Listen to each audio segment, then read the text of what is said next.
All right.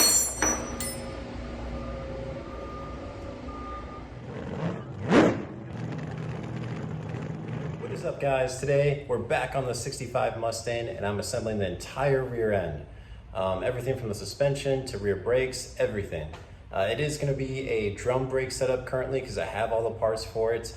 Eventually I will convert it to rear drums, but I'm going to go ahead and walk you through all the process, all the parts that we have, and we're going to get to installing them. Check us out on Facebook and Instagram at Drop Clutch Garage. Don't forget to subscribe or throw a like or share it to your friends and family. Let's get started.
Alrighty guys, so I'm going to be installing these 1-inch drop locks as well. This will lower the car 1 inch, and I'm going to lower it 1 inch in the front as well, just to give it a better look as well as better handling.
Take you through and let you know what I have set up for the rear end. Unfortunately, I didn't get a chance to film it while I was setting it up, but basically originally it was an open rear end, but I now swapped that out for a Posi unit, a Posi carrier here. It went in well. The only thing is I had to make some clearance there, if you can see, and kind of grind that off where that bearing is. Once that clearance was made, have no issues there. I went with 355 gears. I think that's a good ratio, and to get this thing a little more drivability out of it, especially getting off the line, should help out quite a bit. And it's got all the proper preload and backlash is set perfectly as well within spec. I didn't go with an original look as far as painting it with the red oxide. I painted it black with the Eastwood 2K chassis black. A nice, strong, durable finish. Looks good. Go ahead and get some gasket sealer on there and get it up into place.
So at this point we have the leaf springs in, the rear end housing installed, as well as the shocks. Everything's torqued down to spec. Moving forward, I will now get the axles and backing plates prepped. Just to clean them up, and then from that point we'll remove the bearing retainer, the old bearing, and we'll press on the new bearing and the new retainer, get it all cleaned up, throw some paint on the backside here, and get them ready for installation. All right guys, first I'm gonna start with actually cutting the retainer just to weaken it a little bit, and then smacking it with a cold chisel. Make sure it's cold chisel, not a wood chisel. And then at that point, I'll use the bearing separator in the press to remove the bearing. All right guys, so when I went to press off the old bearings, I ran into an issue where my bridge for my press was not wide enough. Unfortunately, the axle would not fit through here, so I couldn't fit the axle in to press off the old bearing, which isn't a problem because I had some extra angle iron lying around, and I went ahead and extended it to the width I need. Unfortunately, the pins are the perfect width still. They are long enough to accommodate the extension I had to put into the bridge. So now we'll move on and get the old bearing pressed off.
All right guys, so I have the third member installed into the axle housing.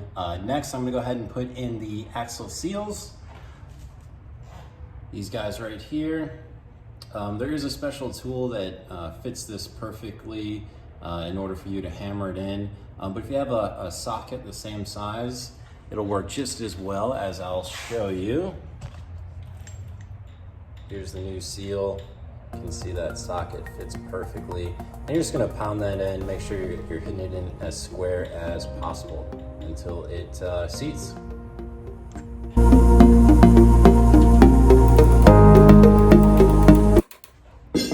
All right guys, I'm over at the other side of the vehicle now, the right side of the vehicle, and I noticed that the old seal, axle seal, is still in the housing. So we do have to remove that, and I wanna show you a quick way to do it.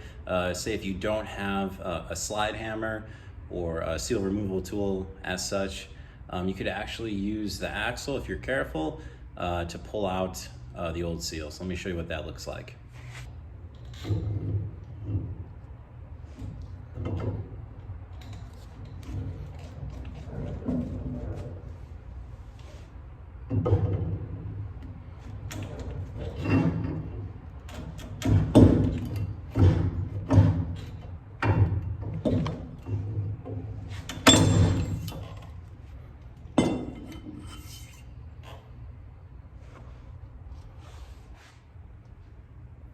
All right, and as you can see, it got behind the lip of the seal and went ahead and pulled it on out. It's obviously recommended to do it with the slide hammer method, but like I said, if you don't have one, you're in a pinch, you need to get it out, you can use the axle to do so. And now we'll move on and install the seal on this side and wrap up this installation.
All right guys, I went ahead and repeated that same process on the left side of the vehicle. As you can see, it is all set, ready to go.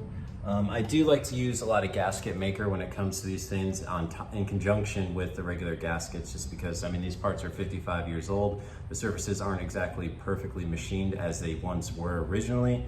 So that just helps to make sure everything is well sealed. And going on with that, I will fill the housing with oil tomorrow. I'll give it 24 hours for all that sealer to cure, just to be certain, because no one wants a leaky axle seal. Not fun. And on that note, it's very important, if you replace your open differential with a limited slip like I did, to use a friction modifier. This is for that clutch pack inside the differential. And if you don't use it, you will burn them up. So make sure, get yourself a friction modifier and you'll be all set to run that LSD. All right guys, that is a wrap for today's video. I didn't get a chance to install those brakes. I found out that I was actually missing hardware for them. So now I'm debating whether or not I should go for that rear disc route. Right now I just threw the drums on without any of the other brake hardware pads or shoes.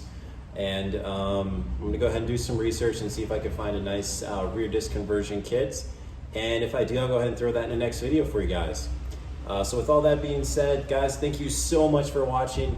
Don't forget to like, don't forget to subscribe, and I'll catch you next time.